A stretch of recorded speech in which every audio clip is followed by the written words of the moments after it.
Alright guys, so it's almost the end of November, and yes, it's taken me a bit longer to put out videos because we're not doing a whole lot. The weather's been pretty bad for these past couple of weeks. It's been everywhere from 10 degrees to 15 degrees to -5, and it's raining. So we haven't been doing as much riding anymore. We possibly could be done riding for the season. Until the snow flies and the bush freezes over, which we'll definitely have some of those videos coming out when we get around to them, because I do want to test out the new setup on the Big Red, and the Big Bear is pretty fun in the snow and on the ice, so we'll definitely have that coming. Other things that are coming to the channel, I ordered a new trailer. It's a 6x12, and I've been waiting a couple months for that, and with any luck it'll be done by the end of this month. But seeing how things are going, who knows, it may not get done till the end of December. Anyways, the reason I bought that trailer is because that sketchy piece of garbage I've been towing behind me has no suspension in it. So it was a little sketchy going long distances and on rough roads, so I said screw it and bought something, because there's a lot of places we're going to be going next year, because hooray, the border's finally open, at least to vaccinated people anyways. But I got my shot, so I don't give a shit. So, next year, we are going to Silver Lake Sand Dunes in Michigan. It's only 4 hours away, so it's pretty much the same thing like going up to Brady's place in Minden. I say Brady's place as in my friend, not Ray's place as in the off-road park, which we still need to actually go there and ride. So that's also going to be on the list for next year as well. So Silver Lake, Ray's place. There's also some guys out east that hopefully I'll be able to make some things work out, because those are they're a bunch of good guys. I want to try to get some rides in with them as well. And then there's some guys out in Ottawa that we were hoping we'd be able to make something work out this year, but that didn't happen. So hopefully next year that will work out, because there's this cool place in Quebec that's not too far from their place, so we're going to ride there as well, which will be great. It's going to be an all three-wheeler ride. Then, where else are we going? We are also going to Hatfield McCoy Trails in West Virginia, because it's 6 hours away. So, 4-day weekend, or who knows, a week, depending on how it's going to work out. That'll be great. Get a group of guys together, we'll go down there, rent a house, and since off-road vehicles are legal on the streets of West Virginia, we can literally ride right from the house to the trail system. So that will be epic. But before then, the next investment I made to the channel, I was going to buy a gaming laptop because it would have the processing power to render my videos better, because unfortunately the laptop I was using is a piece of garbage and would constantly freeze on me or corrupt or compress the file, and that was just terrible. So a friend of mine was finally able to make it up here from Michigan, and he brought me an old gaming PC. So now I'm rocking a triple monitor setup, and that computer has way more processing power than my piece of garbage laptop that I should have never even bothered editing with in the first place, but you make do with what you have. So I haven't really used it a whole lot, but on the few little video projects that I have done, it's worked. Big difference and eliminated so much stress.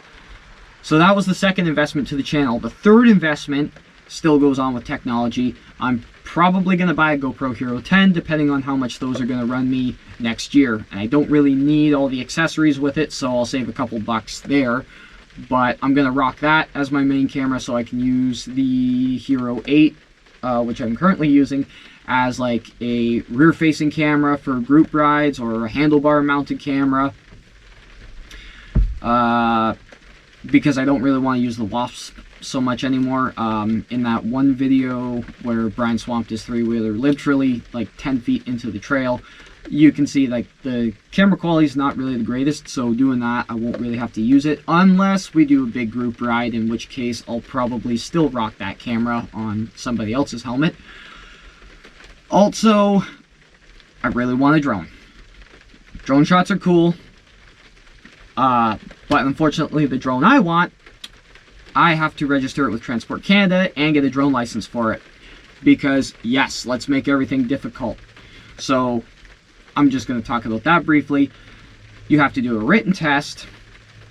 Then you actually have to fly the drone in front of an instructor, because now it's an aircraft, so you are a pilot. That license is only good for 2 years, and you have to renew it every 2 years by doing like a freaking 10-hour course, which personally I think is bullshit, but whatever. Actually, I haven't looked up the charges for flying it, but technically you'd be flying an identified, it would be a UFO at that point, and you'd probably get in a lot of shit. So, the solution to that, unfortunately, is by a small drone. These small drones, though, don't have the active track, or, that's DJI's thing, but, or Skydio, which is the drone I was looking at. This Mavic Mini does not have the capability to do that, just because they're so small. They don't have all the sensors and all that capability.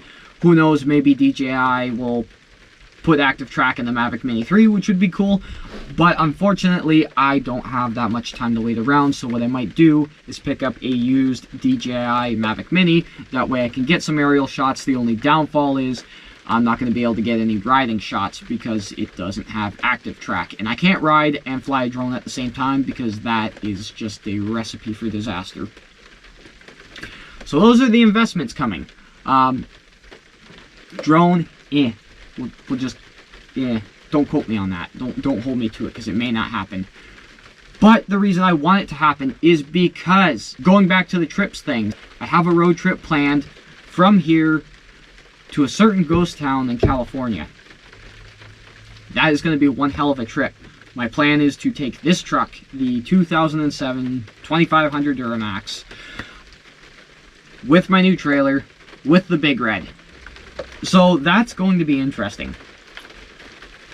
The drive is going to be 35 hours and 4,000 kilometers, which is a shit ton to do. So I'll probably break it up into intervals.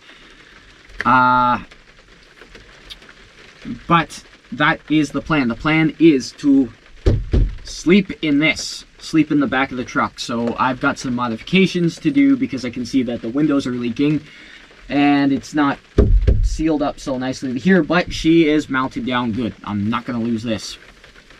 Actually, it stayed on the truck through some mild off-roading already, so that's proven something.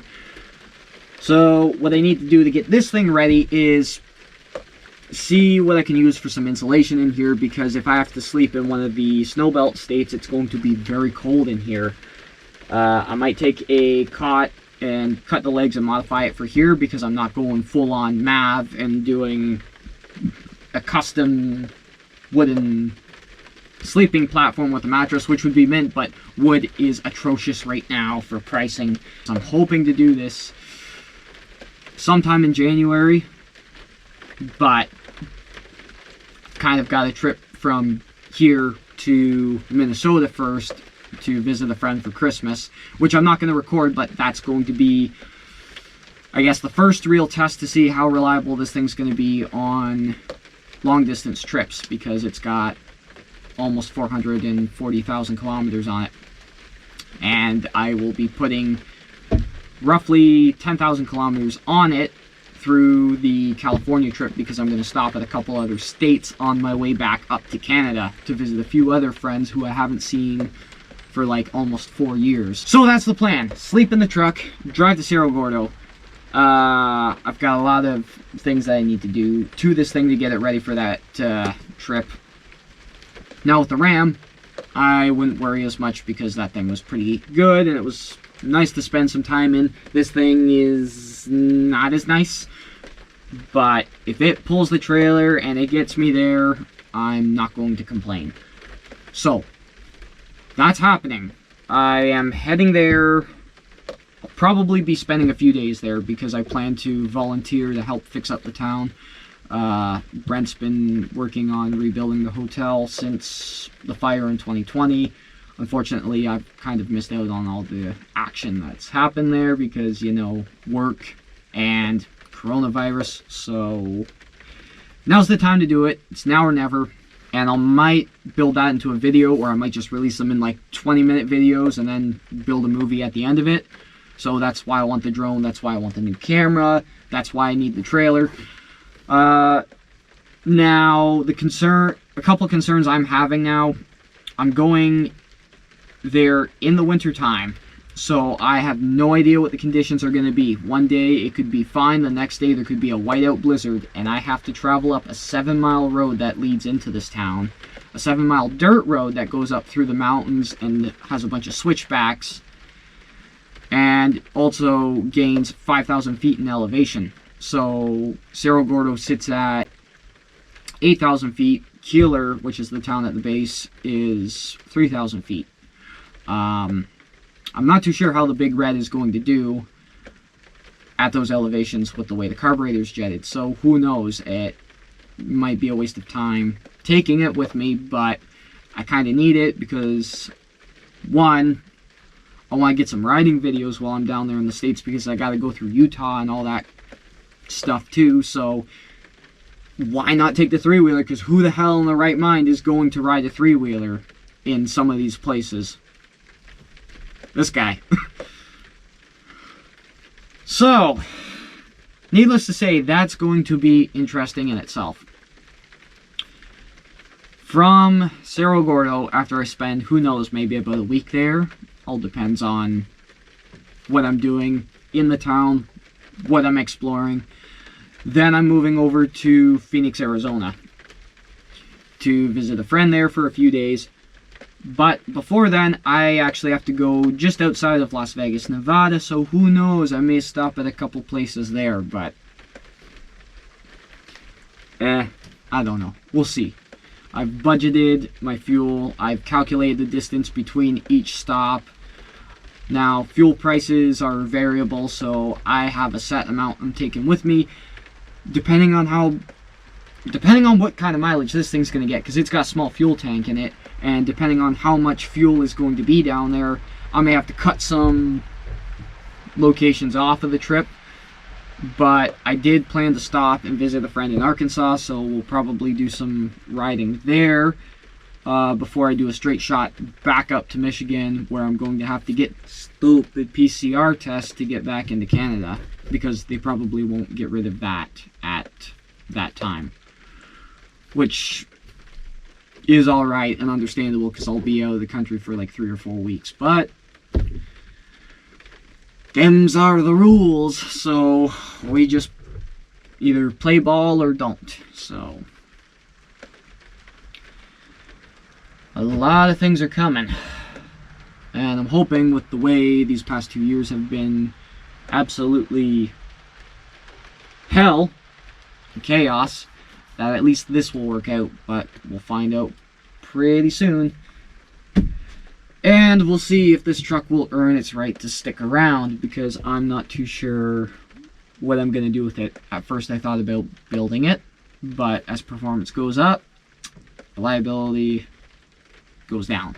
And with doing these trips that I do, I need something that's reliable. I'm not somebody who just uses their truck to go into town and that's about it. I've actually been rather nice to this thing, because I need it to get me these 10,000 plus miles, so, or kilometers. Ugh. Metric and imperial, goddammit. But as much as I like the fact that this pulls and does not mind being worked one bit, I don't really know how many situations I'm going to be where I have the truck loaded down with a ATV and having like 2 or 3 more on the trailer behind me. There might be a few times I do that, but that's not going to be all the time. So technically, a Ram would have been just fine. I did get rid of mine for certain reasons. Some I'll talk about, some I won't. One of them is the fact that it was a Rebel with air suspension, and the air suspension is finicky on those trucks. There are other couple of reasons, but I don't know. I may, once I have life better sorted out, either I'll keep this thing and get something else, or maybe I'll sell this thing and get something else. I don't totally know yet. So this truck's kind of unknown right now. I just need it to do what I need it to do. Nothing more, nothing less. So we're gonna find that out. Hopefully a pleasant way and not a very unpleasant way. For example, broke down in the middle of Death Valley. There may be a couple more surprises to come next year, but you'll just have to stick around and find out. I did start this channel with ATVs, but I'm looking to expand more into doing overlanding now that the border's open and I can get to some more interesting places. And now that I know that there is Crown Land areas where I can do this here in Ontario, I'm looking to do more of that. It's just, I don't know if I'm going to make this truck an overlanding, like building an overland platform on this truck, or if I'm going to build it on something else. But who knows, that could be a future project for the channel. So, to those 21 subscribers that have stuck with me this far, hope you guys will stick around for the rest of this ride, because I'm not slowing down anytime soon. And one way or another, I'm getting my ass to Cerro Gordo this winter, and I'm taking you guys along for the ride. So stay tuned for that. In the meantime, for Octane Adventures, I'm Mitch, and I'll catch you guys on the next ride.